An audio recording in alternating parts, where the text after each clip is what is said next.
연우, 소정, 나리는 완전히 예전 모습으로 돌아가진 않았지만 그보다 조금 성숙한 모양으로 다시 서로에게 스며들기 시작했다.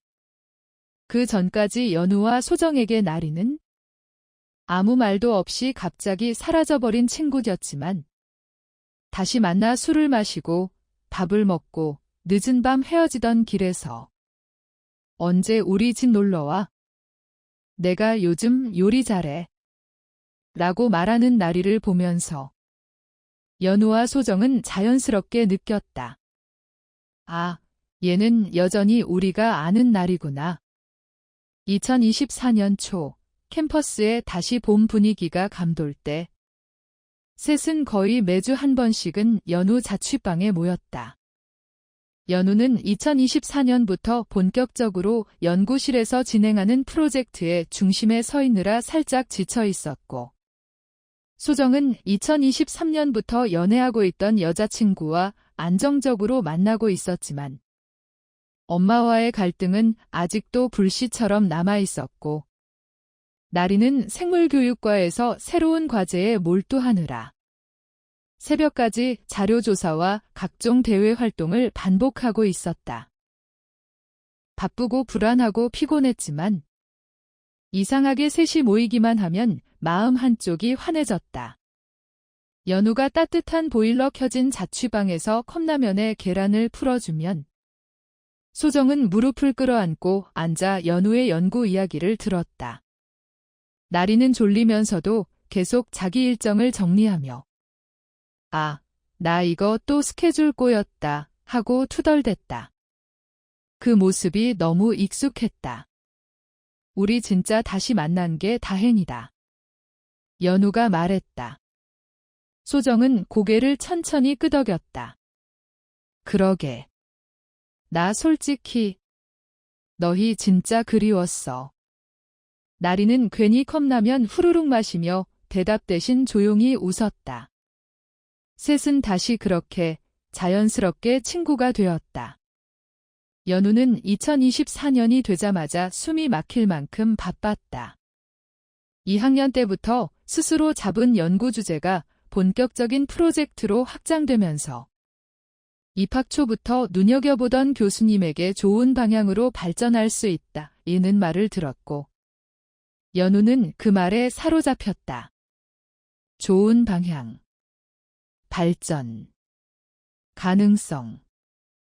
그 말들이 연우를 들뜨게도 했지만 동시에 연우를 잠 못 들게 했다. 프로젝트는 늘 불확실했고 실험 조건을 바꾸고 또 바꾸고 결과가 나오지 않으면 하루가 송두리째 날아가는 느낌이었다. 그러던 3월 말 어느 날이었다. 그날 연우는 실험이 3번째로 실패하면서 갑자기 손이 떨리고 눈앞이 뿌얘졌다. 괜찮아. 옆에서 같은 연구실 선배가 물었지만 연우는 대답이 안 나왔다. 그날 밤 연우는 거의 끌리듯 소정과 나리에게 연락했다. 오늘 술 마실래? 어디야? 너 혹시 울었어? 두 친구는 10분도 안 되어 한강 근처 카페로 뛰어왔다. 연우는 결국 맥주 2캔 앞에서 고백했다. 나 못할 것 같아. 아무것도 손에 안 잡혀. 그냥 내가 바보 같아. 소정은 천천히 연우의 손등을 덮었다. 연우야, 내가 얼마나 열심히 하고 있는지 우리 다 알아. 나리는 감정을 숨기지 못하고 말했다. 근데 넌 진짜 너무 혼자 다 감당하려고 해. 그게 더 문제야. 연우는 처음으로 두 친구 앞에서 눈물을 훔쳤다. 나 잘하고 싶어? 교수님한테 인정받고 싶어. 근데 너 이미 잘하고 있어? 소정이 말했다. 내가 못한다고 생각하는 기준이 너무 높아. 그날 밤 셋은 바람 부는 한강에서 아무 말도 하지 않고 그냥 서로 옆에 앉아 있었다. 연우는 마음 한구석에서 고개를 들지 못하던 두려움이 조금은 가라앉는 걸 느꼈다. 소정은 여전히 엄마와 싸우고 있었다. 엄마는 소정이 성소수자라는 걸 인정하지 못했다. 어느 정도 받아들인 듯 보이다가도 자잘하게 상처 주는 말을 반복했다. 너는 그냥 지금 어리고 그래서 이상한 데 빠진 거야? 나중에 남자 만나면 다 괜찮아져. 너 혹시 학교에서 무슨 영향을 받는 건 아니지? 그럴 때마다 소정은 숨이 막혔다.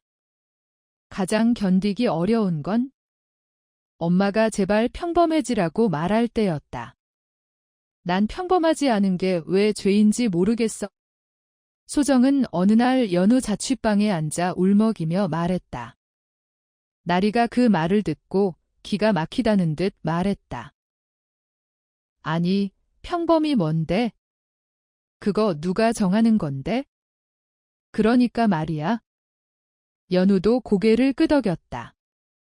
하지만 소정에게 그 문제는 말처럼 쉽게 해결되지 않았다. 엄마는 소정이 여자친구와 헤어지길 원했다. 소정은 그럴 수 없었다. 그러다 결정적인 일이 터졌다. 4월 말, 소정이 엄마에게 여자친구와 여행 간다고 했다가 심한 말다툼이 일어난 것이다. 그 여행, 내가 당장 취소하지 않으면 그냥 우리 인연 끊자. 엄마, 진짜야. 뭐가 내 인생을 이렇게 망치고 있는지 모르겠네. 소정은 그날 집 밖으로 나와 뛰듯이 걸었다. 비가 오는 날이었다. 연우에게 전화했지만 받지 않았다. 실험 중이었다. 나리에게 전화하자마자 바로 받았다. 어디야? 놀이터. 거기서 기다려. 금방 갈게. 나리는 우산도 챙기지 않은 채 뛰어왔다. 우산 하나로 둘을 덮으면서 나리는 조용히 말했다. 소정아, 너 잘못한 거 없어. 소정이 눈을 질끈 감았다. 근데 엄마가 날 버리면 어떡해? 버리든 말든 너는 너야. 나리는 비를 맞으며 소정을 끌어안았다. 그 포옹은 오래갔다. 그날 이후 소정은 내가 틀린 게 아닐 수도 있다. 는 생각을 처음으로 진심으로 했다. 나리는 2022년 처음 대학에 들어왔을 때보다 훨씬 더 과하게 결심이 살고 있었다. 학교를 옮겼다는 사실이 마치 옛날 자신을 증명해야 하는 짐처럼 느껴졌고, 생물교육과에서는 꿈을 이루려면 남들보다 더 뛰어야 한다고 스스로를 몰아붙였다. 과외, 봉사, 학원 강사, 교육 실습, 보고서, 자격증 시험. 어느 날 나리는 강의 끝나고 혼자 계단에 앉아 구두를 벗었다. 발이 붓고 아팠다. 근데 그보다 가슴이 답답했다. 나 왜 이렇게 살지? 나리 스스로도 모르겠는 일들이 많았다. 그러다 5월 중순, 나리가 연우에게 불쑥 말했다. 나 요즘 되게 무서워. 뭐가? 내가 멈추면 아무것도 아닐 것 같아서. 연우는 그 말을 들으며 마음이 아렸다. 소정도 말없이 앉아 듣고 있었다. 근데 멈춘다고 아무것도 아닌 건 아니야? 연우가 말했다. 너 나랑 소정한테 이미 중요한 사람이야. 소정도 슬쩍 웃었다. 넌 그냥 인간 나리여도 괜찮아. 나리는 그 말을 듣고 오랫동안 꾹 누르고 있던 숨을 내쉬었다. 그리고 그날 하루는 아무것도 하지 않았다. 그냥 침대에 누워 멍하니 천장을 봤다. 그렇게 아주 조금씩 쉬는 법을 배워가기 시작했다. 연우의 연구는 드디어 빛을 보기 시작했다. 7월 초, 연우가 진행하던 프로젝트에서 예상치 못한 최적 수치가 잡혔던 것이다. 교수님이 말했다. 연우 씨, 이 데이터면 잘 만들었어요. 학회도 한번 생각해 봅시다. 정말요? 연우는 연구실에서 뛰어나가 소정과 나리에게 전화를 걸었다. 얘들아. 됐어. 드디어 나왔어. 둘의 환호가 거의 동시에 전화기 너머에서 울렸다. 연우야, 잘했다. 야, 그거 나오느라 얼마나 고생했어. 연우는 그 순간 자신이 바보처럼 울고 웃던 지난 몇 달을 떠올렸다. 그리고 두 친구의 얼굴도 잠시 떠올랐다. 여름방학 무렵 소정은 더 이상 끌려다니지 않기로 했다. 엄마가 또 남자 만나면 괜찮아질 거다는 말을 하자 소정은 처음으로 차분하게 반박했다. 엄마, 나 이제 이런 얘기 그만 듣고 싶어. 뭐? 엄마가 아무리 반대해도 난 내가 누굴 좋아하는지 바뀌지 않아. 소정아. 그리고 나 행복하게 잘 지내고 있어? 그러니까 제발 나 인정해줘. 엄마는 아무 말도 하지 못했다. 전보다 훨씬 약해진 목소리였다. 그날 소정은 울지 않았다. 대신 가슴이 시원하게 뚫리는 느낌이었다. 나리는 여름 내내 과제도 줄이고 과외도 줄이고 대신 자신의 속도를 천천히 찾았다. 나 요즘 좀 덜 조급해. 나리가 말했을 때 연우와 소정은 동시에 웃었다. 아, 드디어 인간 됐네. 소정이 장난을 치자 나리가 소정 팔을 때리며 약 하고 소리쳤다. 그렇게 셋은 2024년 여름을 각자 조금씩 치유되며 보냈다. 가을이 오자 셋의 삶은 다시 바빠졌다. 연우는 밴드부에 들어가 노래를 시작했고 소정은 여자친구와 1주년을 맞아 소소하게 여행을 다녀왔고 나리는 본격적으로 학생 맞춤 시각 자료 개발 프로젝트를 꾸리기 시작했다. 하지만 바쁨은 곧 지침으로 이어졌다. 밴드부와 연구를 병행하는 건 연우의 생각보다 훨씬 힘들었다. 몸은 2개가 아닌데 마음은 2개를 다 잡고 싶었다. 주말마다 공연 연습을 하면 실험 레포트 제출을 미룰 수밖에 없었고 실험이 길어지면 연습의 목과 눈치를 봐야 했다. 연우는 어느 순간 내가 뭘 하고 싶은 건지 헷갈리기 시작했다. 소정은 엄마 문제는 어느 정도 정리됐지만 여자친구와의 갈등이 조금씩 생기기 시작했다. 여자친구는 소정이 연우, 나리와 보내는 시간을 가끔 섭섭해했다. 나는 내 친구들 다 좋아해. 근데 가끔은 나보다 연우, 나리가 더 중요한 것 같아. 소정은 그 말 앞에서 늘 조용해졌다. 그 말을 반박할 자신이 없었다.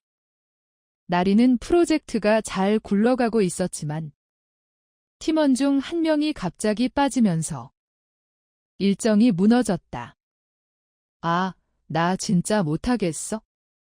나리는 연우와 소정 앞에서 처음으로 울먹였다.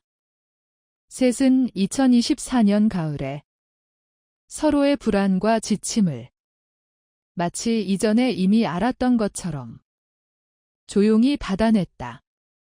연우는 연구에 잠식되어 있었고 소정은 연애와 학업 사이에서 균형을 잃고 있었고 나리는 프로젝트 일정이 망가지며 하루하루를 불안하게 보내고 있었다.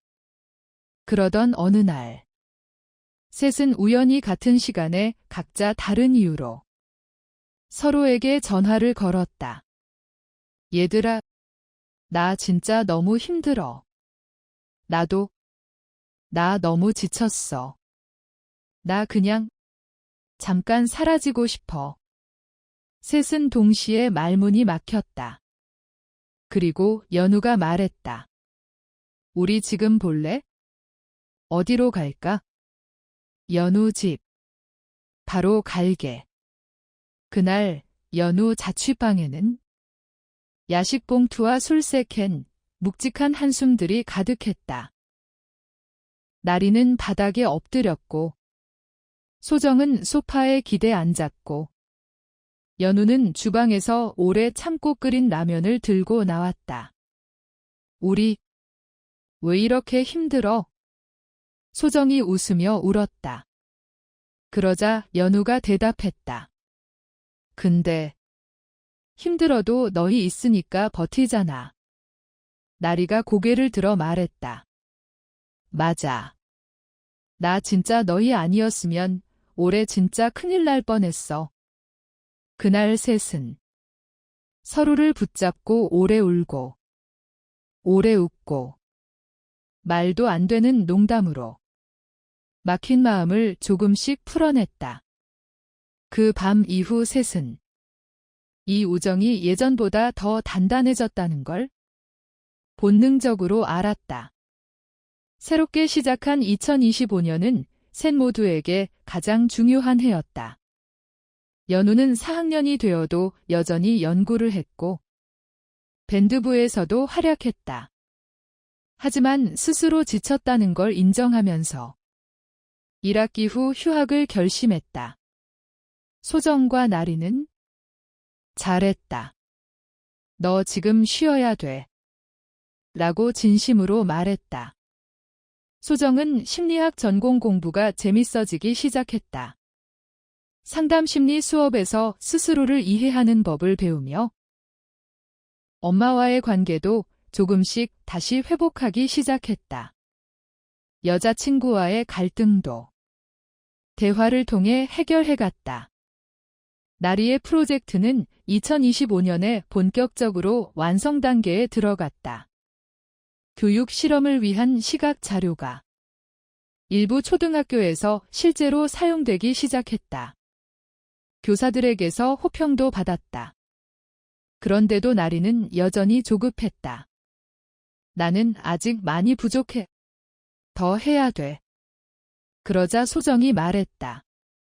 너는 왜 항상 덜을 했으면 하는 거야? 나리는 대답하지 못했다. 그 질문이 자꾸 마음에 남았다. 연우는 휴학을 앞두고 있었고, 소정은 진로를 본격적으로 고민하고 있었고, 나리는 졸업 후 임용과 대학원 사이에서 갈팡질팡하고 있었다. 그리고 아직 말하지 않았지만, 셋 모두 우리가 앞으로도 지금처럼 자주 만날 수 있을까? 라는 불안을 마음속 깊은 곳에 품고 있었다. 그러던 11월, 연우가 갑자기 말했다. 나 다음 달에 자취방 정리해. 드디어 가는구나. 소정이 말했다. 나리는 씁쓸하게 웃었다. 우리 이 집에서 진짜 많이 울고 웃었다. 연우는 오래 켜져 있던 노란 조명을 가만히 바라봤다. 우리 마지막으로 여기서 술 한잔 할래? 그날 셋은 치킨, 떡볶이, 맥주, 편의점에서 집어온 과자들을 연우 자취방 바닥에 늘어놓았다. 연우는 작업 책상 위 정리되지 않은 연습 노트와 실험 결과표를 바라보며 말했다. 이 집에서 진짜 많이 울었다. 소정이 장난스럽게 말했다. 많이 먹기도 했지? 나리는 캔을 열며 이어 말했다. 우리가 거의 부식했지 여기. 셋은 오래도록 이야기했다. 우리 언제부터 이렇게 서로 의지하게 됐지? 2022년. 아니야, 2023년 11월부터 다시 시작했지. 아, 맞다. 나리가 돌아온 날. 돌아온 건 아니고 다시 나타난 거야? 그게 그거지 임마. 웃음이 터졌다. 눈물이 터졌다. 감정이 오르락내리락 했다. 새벽 3시쯤. 셋은 결국 소파 위에서 서로에게 기대며 잠들었다. 마치 20살 때와는 다르게. 세상 풍파를 버티며 자라온 성인들의 단단한 잠이었다. 해장국집에서 연우가 국물을 처음 떠먹고 말했다. 이게 우리 마지막인가? 소정이 젓가락을 내려놓았다. 아니, 그냥 마지막 2025년 모임이지. 나리도 미소를 지었다. 우리가 끝날 사이였으면 중간에 이미 끝났지. 이걸 어떻게 버텼다고. 연우는 두 친구를 바라보았다. 자취방을 정리하며 책상에 붙여둔 쪽지들. 시험 전 불안하다고 울던 날들. 서로가 서로를 끌어안고 버티던 순간들이 모두 눈앞에 떠올랐다. 그리고 조용히 말했다. 우리 진짜 잘 버텼다. 응. 소정이 말했다. 앞으로도 잘할 거야? 나리가 덧붙였다. 셋은 국물을 마시며 웃었다. 마치 그 웃음이 앞으로 몇 년을 살아갈 힘을 주는 것처럼.